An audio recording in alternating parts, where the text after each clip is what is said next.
Ano ba yan? Ang init naman ang damit na yan. Wala bang ibang damit? Ayan, tanggalin mo na. Saan? Nasaan ba? Sus Mariosep. Wala. Hindi na nakuha. Mamaya na to. Hindi, meron siyang damit na ano.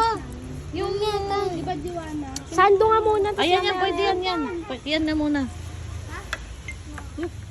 Oh, dalawang titang tagakabuti ang nagdadamit sa isang maliit na katawan. Kasi si mama, ayun ako. Ah, baka yung ano, tuyo na yung nilabahan niya. Isa pa. Nakpan niya ang unan. Bibig. Ingay daw. Kumilos ka na, ano, mag-alas 12 na. Kanina walang tao, daldal ka lang daldal dyan. Eh. Yung man nagtatap. Hi! Tuyo na? Ayan na muna. Kahit doon na sa Jollibee pa, ano, kasi ano. Gamit sa Jollibee, lagyan mo sa lamesa para hindi makalimutan. Tupi mo sa Jollibee na bilisan. Ako babay dito.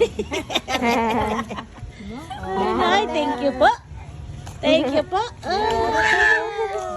Ay, gagamit mo? Saan ni Medyas? Oh, Medyas. Mamaya na to.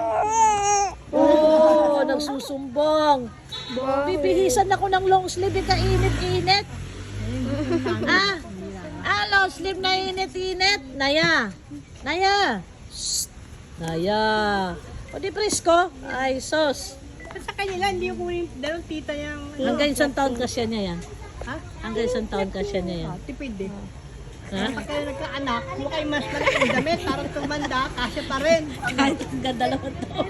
Aabot na ng 3 taon yung Dalawang damit niyan. TikToker, Oh. Nagtitiktoks kaya.